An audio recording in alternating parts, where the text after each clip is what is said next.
Hi guys! Today's video, magluluto po ako ngayon ng igado.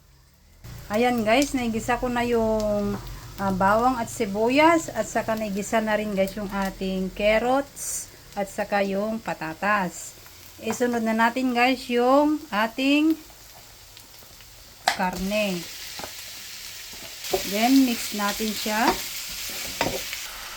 Tapos i-mix natin yung ating karne.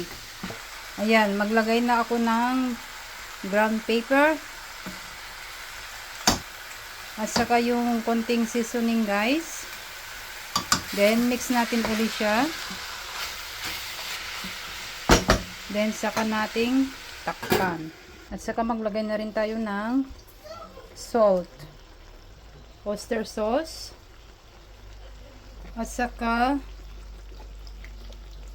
toyo, soy sauce para pampakulay lang guys. Then mix natin ulit siya hanggang well combine. Ayan, ibabad muna natin guys yung ating atay ng paminta, toyo at saka lemon. Ayan, naglagay na rin kami guys ng dahon ng laurel. Ayan, maglagay lang tayo guys ng konting nata. Pampalasa lang. Yan, optional lang guys. Ayan, malambot na guys yung karne. Lagay na natin yung green beans. Ayan, ilagay na natin yung atay. Halu-haluin.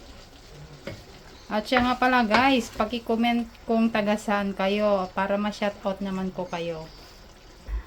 Para ma-notice kung saang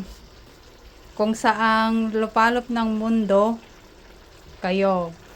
Ayan, maglagay kami ng suka. Para hindi madaling mapanis. Kasi mainit dito sa Spain, kaya maglagay tayo ng konting vinegar. Ayan, haluin na naman. Then ilagay na yung ginasa nating potato at carrots. At saka yung ating red bell pepper. Simmer for 10 minutes. Yan, tikman na natin guys.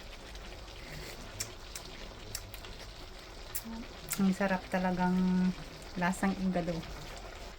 Ayan na guys, luto na yung ating Ilocano na igado version. Thanks for watching. Bye-bye.